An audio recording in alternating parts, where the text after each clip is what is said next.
नमस्कार दोस्तों, स्वागत है आपका आपके अपने चैनल तैयारी विद रविकांत में। आज से हम लोग ज्योग्राफी की सीरीज स्टार्ट कर रहे हैं, जो कि RO ARO PCS मुख्य परीक्षा, NTPC, UPSSC के द्वारा आयोजित होने वाली परीक्षाएं व अन्य प्रतियोगी परीक्षाएं, सभी में ये समान रूप से लाभकारी होगा। तो उसी के क्रम में आज हम लोग अफ्रीका महाद्वीप को शुरू करेंगे। अफ्रीका महाद्वीप में देखेंगे कौन कौन सी खाड़ियाँ कहाँ पर हैं, कौन कौन सी स्थानीय पवनें हैं और कौन कौन सी जलधाराएं वहाँ पर बहती हैं। उसी के क्रम में आज ये पहला पार्ट है, तो आइए शुरू करते हैं। अगर अफ्रीका महाद्वीप की भौतिक स्थिति के बारे में बात करें विश्व में, या इसकी आकार को लेकर बातें करें, तो अफ्रीका महाद्वीप सातों महाद्वीप में दूसरे नंबर पर आता है क्षेत्रफल के मामले में। जैसा कि हम जानते हैं, सबसे बड़ा महाद्वीप क्षेत्रफल के मामले में एशिया महाद्वीप है।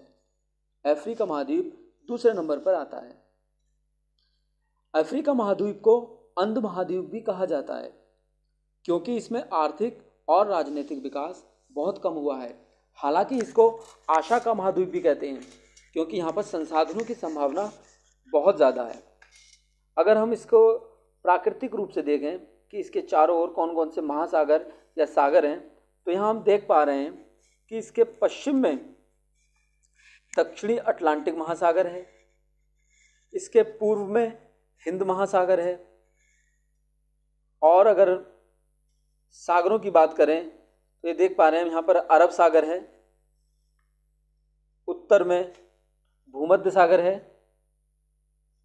और उत्तर पश्चिम में अटलांटिक महासागर फैला हुआ है।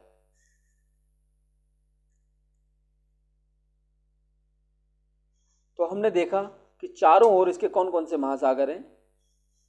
अब संधियों की बात की जाए तो कौन कौन सी जल संधि यहाँ पर हैं। सबसे पहले देखते हैं जिब्राल्टर जल संधि। हम देख पा रहे हैं इसके उत्तर में जिब्राल्टर जल संधि। जिब्राल्टर जल संधि उत्तरी अटलांटिक महासागर को भूमध्य सागर से जोड़ती है। जल संधियाँ दो जल राशियों को आपस में जोड़ती हैं और दो स्थल संधियों को आपस में एक दूसरे से अलग करती हैं। तो जिब्राल्टर जल संधि उत्तरी अटलांटिक महासागर को भूमध्य सागर से जोड़ती है और अफ्रीका महाद्वीप को यूरोप महाद्वीप से अलग करती है। अगर हम देश के लेवल पर बात करें तो कह सकते हैं कि स्पेन को मोरक्को से अलग करती है। अगर राजधानियों की बात करें तो मैड्रिड को रबात से अलग करती है, क्योंकि स्पेन की राजधानी मैड्रिड होती है, मोरक्को की राजधानी रबात है। दूसरी जल संधि है बाब एल मांदेब जल संधि, जो कि अफ्रीका महाद्वीप के पूरब में स्थित है। ये अरब सागर को लाल सागर से जोड़ती है। अरब सागर को लाल सागर से जोड़ती है और एशिया को अफ्रीका से अलग करती है। एशिया को अफ्रीका से अलग करती है। एशिया में देश है यमन। ये यमन को जिबूती से अलग करती है। यमन की राजधानी है सना और जिबूती की राजधानी है जिबूती। और कुछ यहाँ पर खाड़ियाँ हैं, जैसे कि हम यहाँ पर ये देख पा रहे हैं, यह है गेब्स की खाड़ी। इसके उत्तर में गेब्स की खाड़ी और गेब्स की खाड़ी के पूर्व में है सिड्रा की खाड़ी। गेब्स की खाड़ी के पूर्व में सिड्रा की खाड़ी है। इसी तरह से और भी बहुत सारी खाड़ियाँ हैं यहाँ पर देख पा रहे हैं हम नीचे। दक्षिणी अटलांटिक महासागर में अफ्रीका महाद्वीप के पश्चिम में बेल्विस की खाड़ी और इसके दक्षिण में है हेलेना की खाड़ी। और अफ्रीका महाद्वीप के दक्षिण पूर्व में डेलागुआ की खाड़ी स्थित है। ये देख पा रहे हैं डेलागुआ की खाड़ी। और ये अरब सागर में ऊपर स्थित है अदन की खाड़ी। ये देख पा रहे हैं हम अदन की खाड़ी। अफ्रीका महाद्वीप के पूर्व में स्थित है अदन की खाड़ी।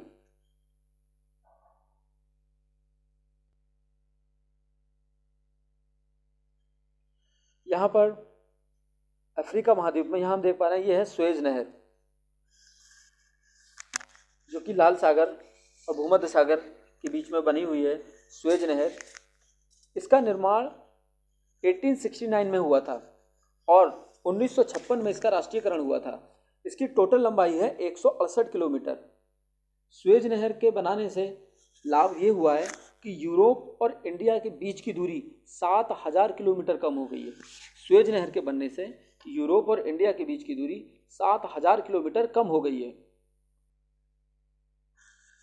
बाब-एल मांदेव जल संधि, जो कि लाल सागर और अरब सागर के बीच में स्थित है, इस संधि को आंसुओं का द्वार भी कहते हैं, क्योंकि ये बहुत ज़्यादा लवड़ीय है और जब यात्री यहाँ से होकर गुजरते हैं तो उनकी आंखों में आंसू आ जाते हैं।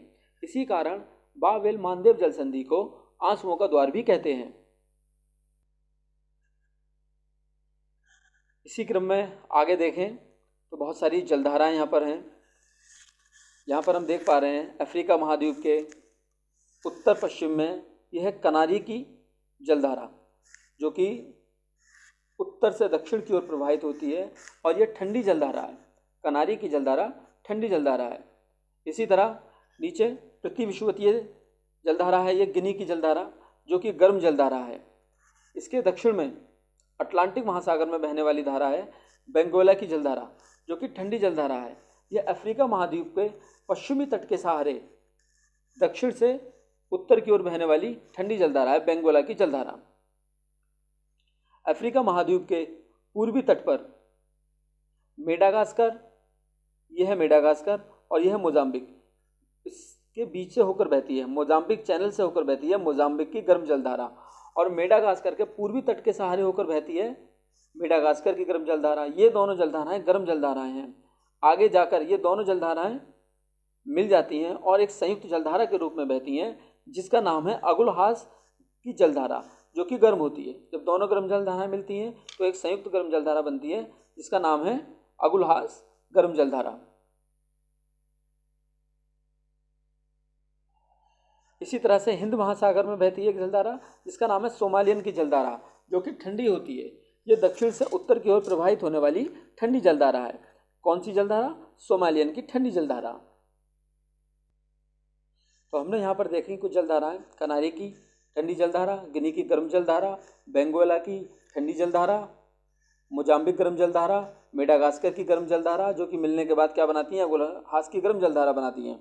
और इसी क्रम में हमने देखी सोमालियन की ठंडी जलधारा। अब देखते हैं अफ्रीका महाद्वीप में कौन कौन सी स्थानीय पवनें बहती हैं। सबसे पहले हम देखते हैं सिरोक्को पवन, जो कि गर्म पवन है। ये सहारा मरुस्थल से इटली की ओर चलने वाली गर्म शुष्क धूल भरी पवन है। ये लाल रंग की होती हैं।